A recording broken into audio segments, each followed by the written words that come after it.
Before we begin today's story, take a moment to subscribe to the channel if you enjoy emotionally driven stories that stay with you long after the video ends. These stories aren't loud or rushed. They quietly settle into your heart. My name is Claire. I'm 41 years old and I live in a quiet home just outside Portland, Oregon. It's not too big, not too small, just enough space for me, my husband Mark, and his son from a previous marriage, Ryan. He's 22 now. Polite, respectful, and keeps to himself. Ryan moved back home after college to save money while figuring out his next steps. That Sunday felt different from the start. The sky was soft gray, the kind that makes you want to stay in pajamas and listen to the rain tap on the windows. Mark had left early for a last-minute fishing trip with his friends, leaving the house quiet.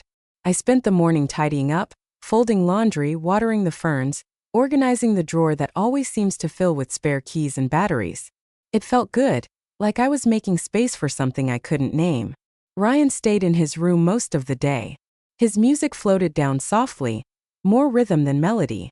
I liked that about him. Quiet without being distant, respectful without being cold. There was an ease between us, an unspoken understanding of sharing the same space. By mid-afternoon, I was leaning against the kitchen sink, sipping iced tea, watching the drizzle slide down the window. I felt restless. Eventually, I decided to check on Ryan, maybe offer him a snack or ask if he wanted coffee. I walked upstairs slowly, the old wood creaking beneath my socks. His door was slightly ajar. I paused outside, then heard a small movement like he was adjusting something. I hesitated, but curiosity got the better of me. Called softly, no answer.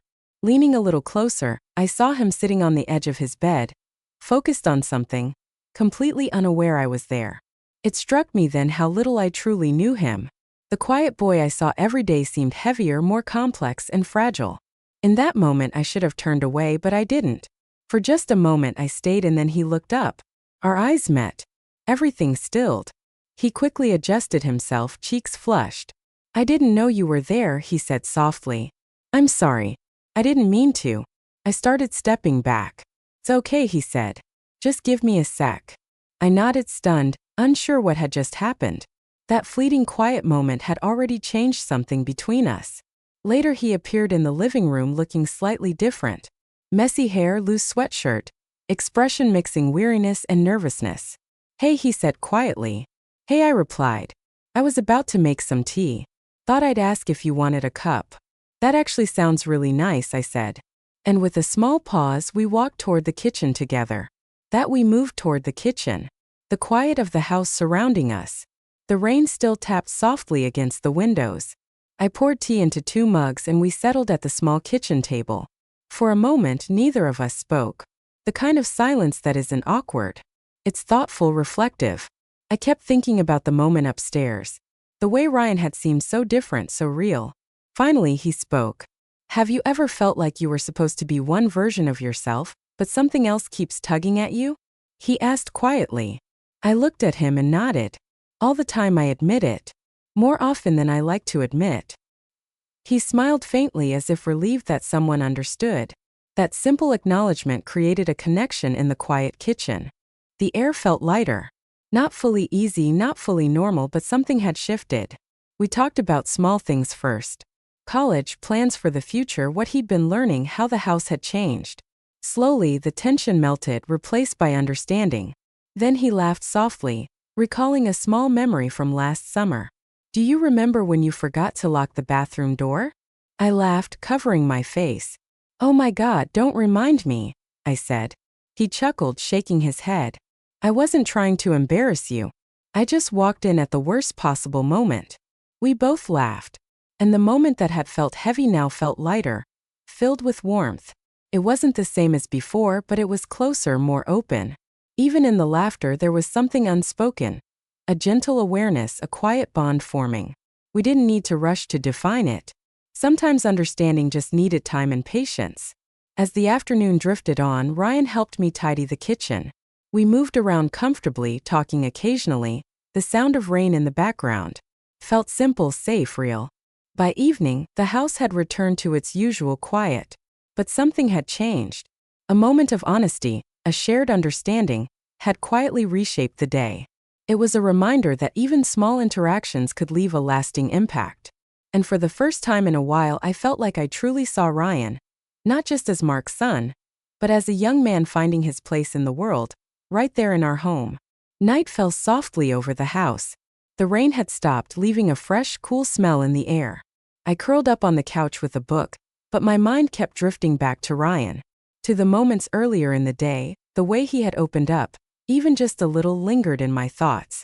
I realized that sometimes the quietest moments held the most meaning. It wasn't about drama or conflict. It was about noticing, understanding, and being present. I heard soft footsteps on the stairs and looked up.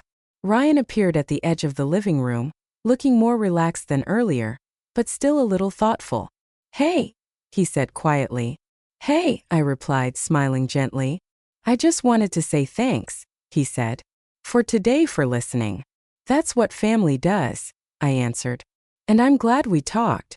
We shared a simple moment of understanding. No words needed beyond that. Sometimes connection doesn't require explanation, just presence and care. Later, he went to his room to get some rest, and I stayed on the couch, sipping the last of my tea. The house was quiet again, but it felt different, warmer, more settled. That day, that unexpected afternoon, had shifted something between us.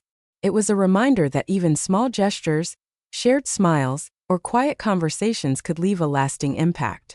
And sometimes the moments we never plan for turn out to be the ones we remember the most. The next morning felt quieter than usual, but not in a lonely way. It was the kind of quiet that feels settled, like something unspoken had finally found its place. Sunlight filtered gently through the windows, replacing the gray skies from the day before. I stood in the kitchen making coffee, thinking about how one ordinary Sunday had turned into something meaningful.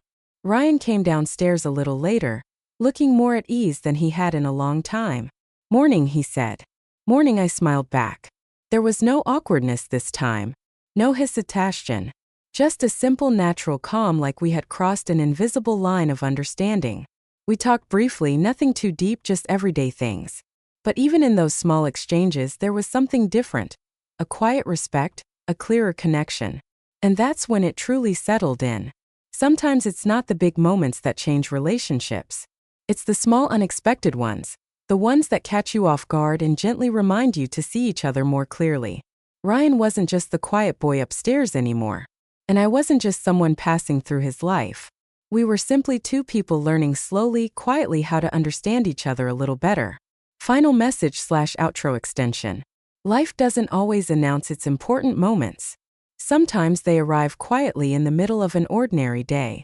And if you're paying attention, they can change